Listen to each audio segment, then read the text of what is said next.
America ने भारत के प्रति सख्त रुख अपनाते हुए इसे भी चीन, ताइवान जैसे 10 देशों के साथ करेंसी मैनिपुलेटर यानी मुद्रा में हेरफेर करने वाले देशों की निगरानी सूची में डाल दिया है। अमेरिका ने भारत सहित जिन 10 देशों को इस सूची में डाला है वे सभी अमेरिका के बड़े व्यापारिक साझेदार हैं। इस निगरानी सूची में भारत, चीन, ताइवान के अलावा जापान, दक्षिण Korea, Germany, Italy, Singapore, Thailand और मलेशिया जैसे देश शामिल हैं। अमेरिका ने वियतनाम और स्विट्जरलैंड को पहले ही करेंसी मैनिपुलेटर की लिस्ट में डाला है। अमेरिका के वित्त मंत्रालय ने कांग्रेस में पेश अपनी एक रिपोर्ट में ये जानकारी दी। न्यूज एजेंसियों की रिपोर्ट के मुताबिक ये कहा गया है कि जून 2020 तक की इसकी पिछली 4 तिमाहियों में अमेरिका के 4 प्रमुख व्यापारिक साझेदार देशों भारत, वियतनाम, स्विट्जरलैंड और सिंगापुर ने लगातार अपने विदेशी मुद्रा विनिमय बाजार में दखल दिया है। रिपोर्ट में कहा गया है कि वियतनाम और स्विट्जरलैंड ने संभावित रूप से अनुचित मुद्रा दस्तूर या अतिशय बाहरी संतुलन की पहचान की है, जिसका अमेरिका की तरक्की पर असर पड़ा है या जिन्होंने अमेरिकी कामगारों और कंपनियों को नुकसान पहुंचाया है। रूस की 24 साल की एक महिला का कहना है कि वो इंसानों से नहीं बल्कि अलग अलग निर्जीव चीजों से आकर्षित होती है और ये सिर्फ सामान्य आकर्षण तक सीमित नहीं है बल्कि वो एक ब्रीफकेस से शादी भी कर चुकी हैं। रेन गार्डन नाम की इस महिला का कहना है कि वो इस ब्रीफकेस के साथ कनेक्शन महसूस करती हैं।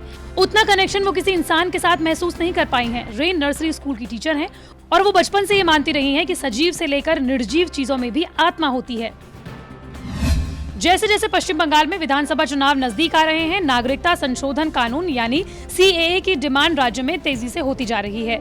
बीजेपी महासचिव खुद ऐलान कर चुके हैं कि राज्य में जनवरी यानी अगले महीने से ही सीएए कानून लागू कर दिया जाएगा। वोट बैंक के लिहाज से बीजेपी के लिए बंगाल में ये बेहद फायदे का सौदा है। हालांकि पार्टी की राह इस मोर्चे पर इतनी आसान नहीं है। दरअसल पश्चिम बंगाल के साथ ही असम में भी विधानसभा चुनाव होने हैं। बंगाल में जहाँ बीजेपी ममता सरकार को सत्ता से हटाकर पहली बार राज्य में सरकार बनाने के मिशन पर है, तो वहीं असम में उसकी सरकार 5 साल से चल रही है, जिसे बनाए रखने की कवायद उसे करनी है। सीएए को लेकर असम में भीषण बवाल मचा हुआ है। अगर फिर से सीएए पर बात आगे बढ़ी तो राज्य में बीजेपी के लिए हालात प्रतिकूल हो सकते हैं।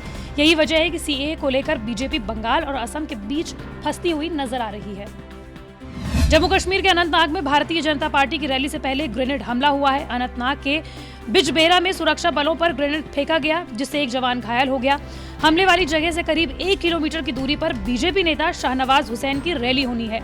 फिलहाल इलाके को बंद कर दिया गया है। जम्मू कश्मीर की पूर्व मुख्यमंत्री और पीडीपी चीफ महबूबा मुफ्ती का गृह शहर बिजबेरा ही है। यहाँ पर बीजेपी ने डीडीसी चुनावों के लिए अभियान रैली की योजना बनाई है। इसके तहत ही आज बीजेपी नेता और पूर्व केंद्रीय मंत्री शाहनवाज हुसैन की रैली होने वाली थी। इस रैली से पहले सुरक्षा बलों पर ग्रेनेड फेंका गया। सैफ अली खान स्टारर सीरीज तांडव का टीजर रिलीज हो गया है। ये वेब सीरीज Amazon प्राइम पर स्ट्रीम होगी। इस पॉलिटिकल ड्रामा को अली अब्बास जफर ने क्रिएट किया है।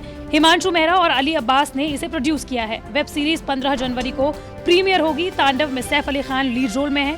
उनके अलावा डिम्पल कपाड़िया, तिग्मांशु धूलिया, सुनील ग्रोवर भी अहम रोल में नजर आएंगे। इसके अलावा जिशान अयूब खान, कृतिका कामरा, कुमुद मिश्रा, गौहर खान, अनूप सोनी, सरा जेन डियास, कृतिका अवस्थी, जीनो मोरिया और परेश पहुजा हैं।